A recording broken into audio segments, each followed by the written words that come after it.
Donc,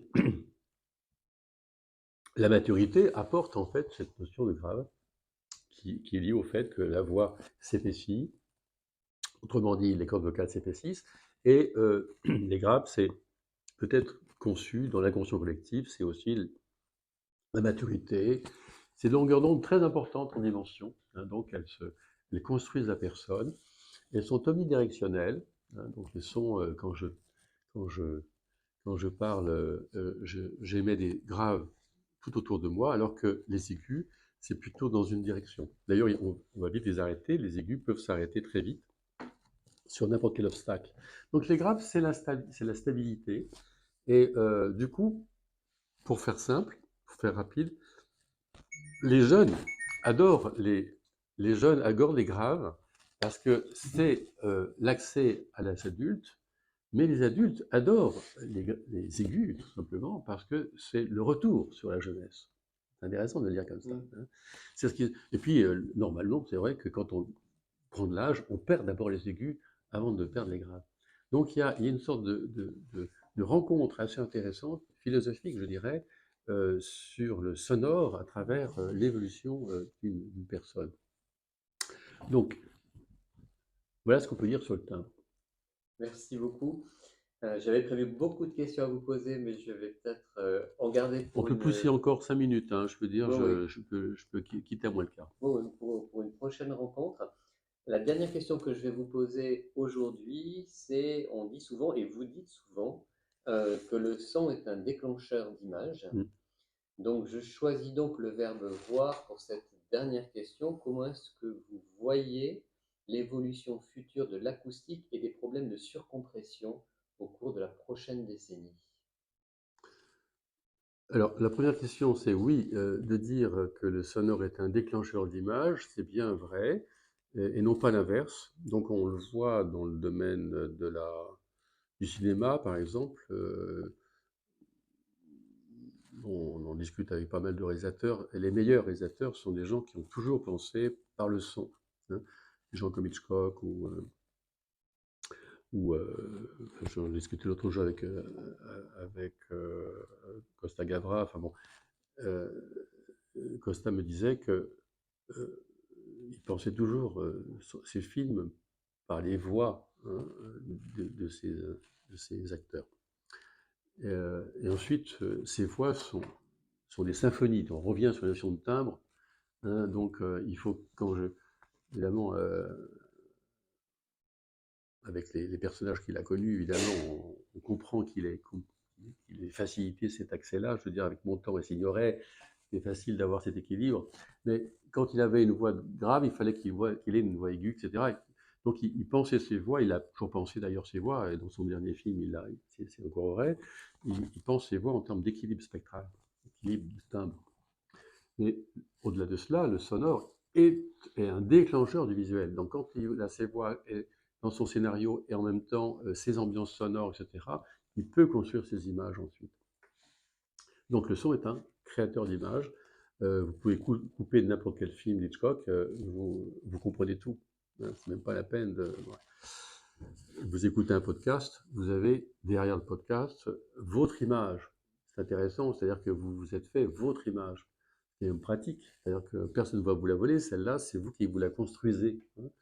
Donc c'est un sujet très très important de dire, de penser sous cette forme-là. Alors maintenant, pour ce qui est du développement du sonore à travers ce qu'on appelle la surcompression du son, ça c'est un sujet sur lequel on se bat énormément aujourd'hui, car en fait, depuis les années 60, effectivement, c'est vrai qu'on a développé ce qu'on appelle le compresseur, qui permettait effectivement de mixer correctement les groupes anglo-saxons des années 60. Quand on a vu arriver les Beatles, on ne savait pas mixer une batterie avec une guitare.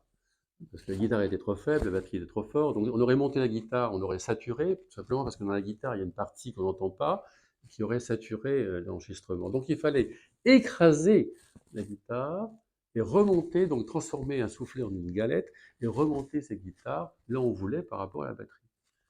Donc ça, c'était le côté positif finalement de la compression. Le seul problème, c'est que, et puis aujourd'hui, c'est vrai qu'il y a beaucoup, beaucoup de musiciens et beaucoup de chanteurs qui n'existeraient même pas sur la compression.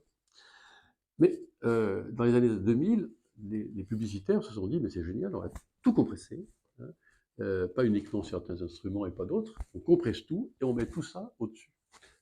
Donc c'est comme ça qu'on a entendu dans les années 2000 effectivement des publicités qui étaient tout à fait au-dessus du niveau du programme. Et le drame, c'est que tout le monde s'est mis à faire la même chose. Donc tout le monde s'est mis à compresser pour être toujours au-dessus. Et c'est vrai que c'était plaisant d'entendre le boléro de Ravel du début à la fin dans sa voiture, alors que si on l'avait entendu normalement avec toute la dynamique sonore du boléro, on aurait attendu 5 minutes avant de commencer à écouter le boléro. Donc on entend tout, on veut tout entendre, on tombe sur la notion de 0 et de 1, hein, donc tout ou rien. Et dans cet esprit, on s'est aperçu qu'à force de compresser, on a même surcompressé. Et avec le professeur Paul Avant, j'avais déjà une petite intuition de ce qui pouvait se passer sur le plan cérébral et sur le plan de la déficience auditive qui pouvait s'en suivre. Et ça n'a pas manqué. On a fait un petit essai sur des cochons d'Inde on a mis 80 cochons d'Inde dans une boîte de nuit et on les a fait, on a pris Adèle et on a surcompressé Adèle qui était une chanteuse et on leur a fait écouter à 80 décibels à peu près, donc Adèle compressée. Et en sortant, rien. On n'a rien trouvé effectivement d'anormal au bout de 4 heures. On sentait bien qu'ils n'étaient pas très en forme, mais enfin bon. Et en fait, c'est en les disséquant précisément, par la dissection, qu'on est arrivé à s'apercevoir que les cellules ciliées de l'oreille interne n'étaient pas touchées, c'était au niveau neuronal que le problème se posait. Donc les protections neuronales, en fait, qui sont au niveau cérébral, avaient été largement touchées, hein, supprimées. Et la suppression de ces protections neuronales avait un effet terrible en fait sur ce qu'on appelle le réflexe tapédien. Le réflexe tapédien, c'est un réflexe qui vous permet de, de tendre vos muscles de la perception auditive lorsque vous entendez un son fort. Eh bien, ce réflexe, il est naturel, hein, et heureusement qu'on l'a, parce que quand on voit un son fort vous arriver, eh bien, d'une manière spontanée, on se contracte les muscles, et à ce moment-là, on évite que le son fort vous arrive dans la tête. Eh bien, ce réflexe tavédien avait été quasiment annihilé à 50%.